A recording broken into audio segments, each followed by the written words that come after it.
તમને મા બાપને ખબર જ નથી કે મારો દીકરો ક્યાં ફરે, દીકરાને ખબર નથી કે મા બાપ ક્યાં બેઠ્યા છે, એટલે દુઃખી. તમે દુઃખ હરો છો ને હાથે કરીને હરો છો.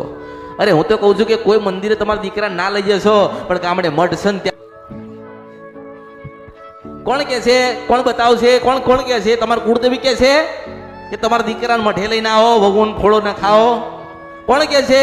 માતાઓ ના કેવા આવે? માતાજીને ભૂખ લાગી તો એમ કે છે કે બેટા મને સુખડી કે શ્રીફળ ધરાવજે. માતાજી એવું કે છે કે મને ચોખાને નિવેદ આલજે.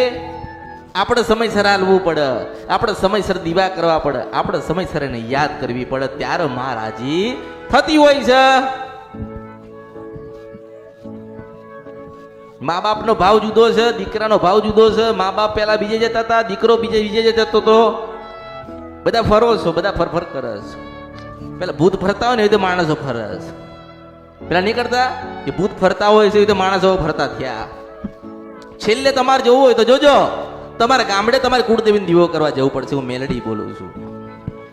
છેલ્લે તમારા કુળદેવીના ચરણ અને શરણમાં કોઈ મશાણી મેલડી પૂજતું હોય તો એનો પ્રત્યે એનો ભાવ એવો હોય.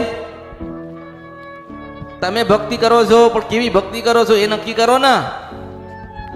સ્વાર્થ, લોભ અને લાલચ જે ભક્તિ કરવામાં આવશે ને એના કામ થશે, એને જ્ઞાન નહીં મળે. જો તમારે જ્ઞાની બનવું હોય ને જ્ઞાન લેવું હોય, દેવગતિનું જ્ઞાન 1 થી 100 સુધી, તો તમારી પૂર્વજોની બેઠેલી મેલડી છે ને એનો કોઈ દાડો નિરાશ ના કરતા.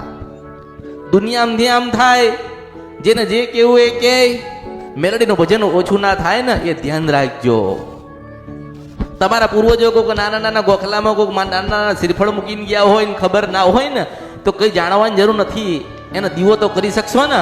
એને દીવો કરીને એને કહેજો કે માં આ ગોખલામાં કોણ બેઠેલું કોને ખબર, અમે તારો દીવો કરીએ છીએ અને તું જાગતી રહેજે, તું રાજી રહેજે અને કંઈક માં તારા દર્શનનો લાભ હાલજે. કંઈક